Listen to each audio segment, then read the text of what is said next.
Hey everybody, hope you're having a great weekend. Just want to do a quick little video here, and I'm calling this video Broken Promises. It's basically artists who put out volume 1 of a collection and then never followed it up with volume 2 or part 2, whatever. Now, if you're going to title something volume 1 or part 1, people are going to expect that there's going to be a second part or a second volume. So anyway, I'll show you exactly what I'm talking about. So we got Daryl Hall and John Oates, Rock and Soul Part 1, which if I'm not mistaken, I think this was released in like 83 or 84, where they had a string of hits.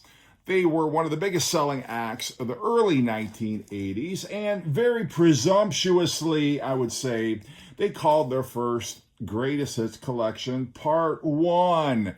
And now it is here some 40 years later, and we've not gotten Part 2. And I'm not holding my breath that we ever are. It's not that big a deal. It is a fucking big deal. Oates, where's volume 2, Oates? It's not that big a deal. And if you can name more than 3 Hall and Oates hits after this collection was released, Out of Touch being one, So Close would be the second. I cannot name a third. More power to you, but I think you could you could title the Rock and Soul Part 2 the EP, probably, because that's about as many hits as that duo generated after they released that collection. It's not that big a deal. How about the Sisters of Mercy Greatest Hits Volume 1? Now, this was released, I think, in the late 80s or early 90s, and here it is many, many years later, and I've yet to see a Volume 2.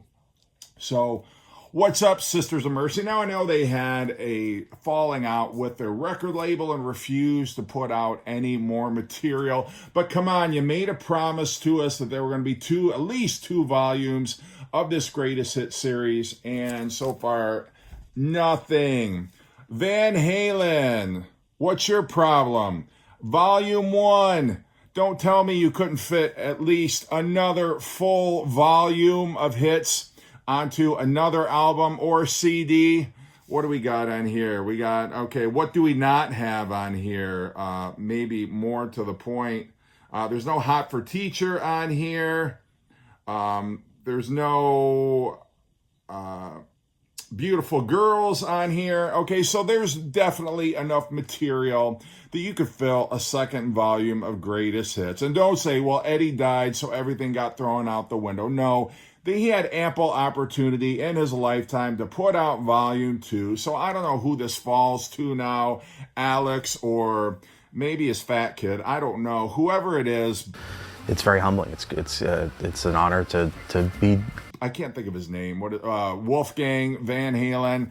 Let's have a Volume 2 just for the sake of some closure on the Van Halen Best Of catalog. And I know we got Best of Both Worlds, but come on. All right, another artist who unfortunately is no longer with us, but this is George Michael. I had to take my willy out to get on here.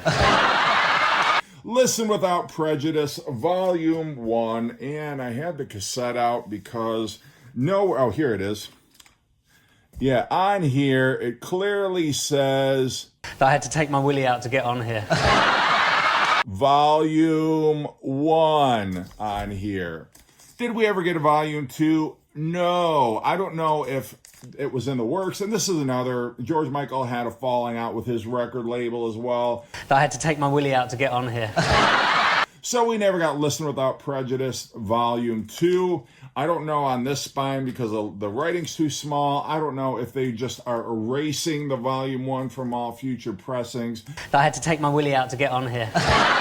This is a repress of the album, so I really don't know. But yeah, I don't know what happened. His third album was called Older. It was not called Listen Without Prejudice Volume 2. But come on, if you're going to be putting out something with a Volume 1, you better goddamn well have future volumes. Don't leave us out there hanging. Okay, Traveling Woolberries, and this one, it's kind of a technicality, but you have Traveling Woolberries Volume 1. And yeah, there was a second Traveling Woolberries album. Unfortunately, of course, Roy Orbison passed away in the intervening years. But we got Volume 3. We never got Volume 2. What the hell is up with that? And I know it's probably George Harrison's snarky sense of humor that he wanted to put this out as Volume 3 and leaving everybody wondering, where's Volume 2? But still. It makes it very strange. You know, come on. If we can get McCartney 3, we can get Traveling Woolberries Volume 2. It's not that big a deal. I mean, well, we can't now anymore because basically you got these two. Unfortunately, Tom and George are dead. From what I hear, Jeff Lynne is not doing well. And who knows, Bob Dylan, he could live another 20 years, obviously. But still, maybe outtakes or demos or something. So anyway, just a quick video. And if you know more examples, feel free to leave them in the comment section. But I was just thinking about it. It was kind of rubbing me the wrong way today. And I'm like, what the hell? I had to take my willy out to get on here. All right, anyway, hope you're doing great and take care.